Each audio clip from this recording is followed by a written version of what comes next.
Hi and welcome back to my channel. My name is Erica. We are on block number 10 of our classic Quilty sew along.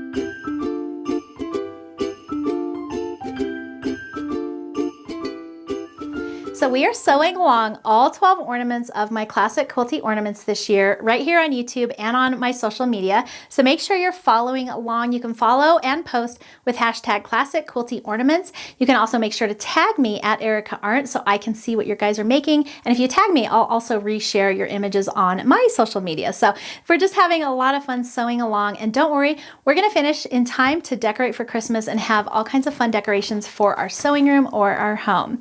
Now you can see I have this fun pencil tree. I got this from Target, I think 2 years ago or 1 year ago, I can't remember. It's just a simple pencil tree. It's really thin. It was pre-lit, which is really nice. And then I can display all of my Stitchy and Quilty ornaments on there. And I have it in my sewing room, so I'm gonna have to, I actually took it from my hallway, so I might have to get another tree for that hallway, but I love having it in here. Gives me a nice cozy holiday vibe in here, and of course I can display all of my finished ornaments. So let's review yesterday's ornament. Yesterday was ornament number 9, and it was this cute little crisscross block. It's a lot of fun.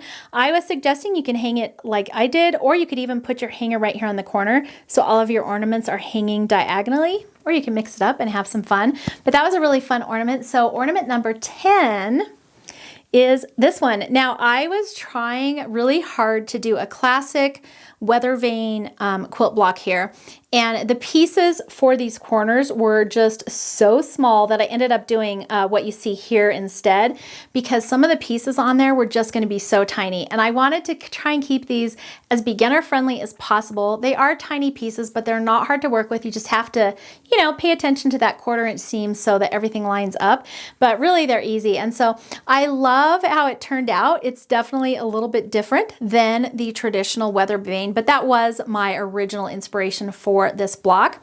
And then here is my backing. This backing, I don't think I've mentioned this yet, but this was one of my Sweetwater prints, Sweetwater for Moda, if you're unfamiliar. And they have different Christmas lines that come out every year. They usually have a text print, which I love.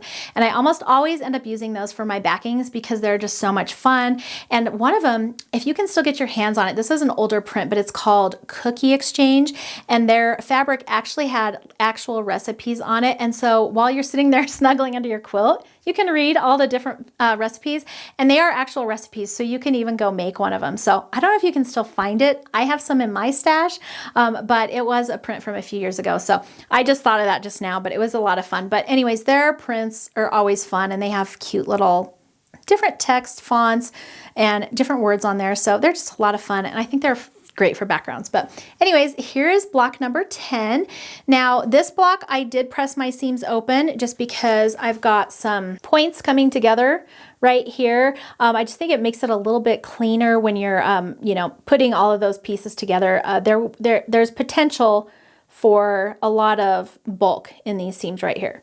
So I went ahead and pressed open. Whenever I'm pressing open, I mentioned this before, but you want to reduce your stitch length. So I normally sew on a 2.0.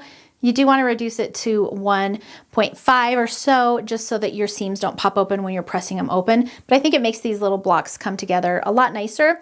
And then the other thing that I did was I did backstitch on my outside seams when I was putting these together, just so that when I think right here, or no, it's right here, where I left my opening to turn it right side out, just so it wouldn't pull on those seams and have your block kind of come apart on you.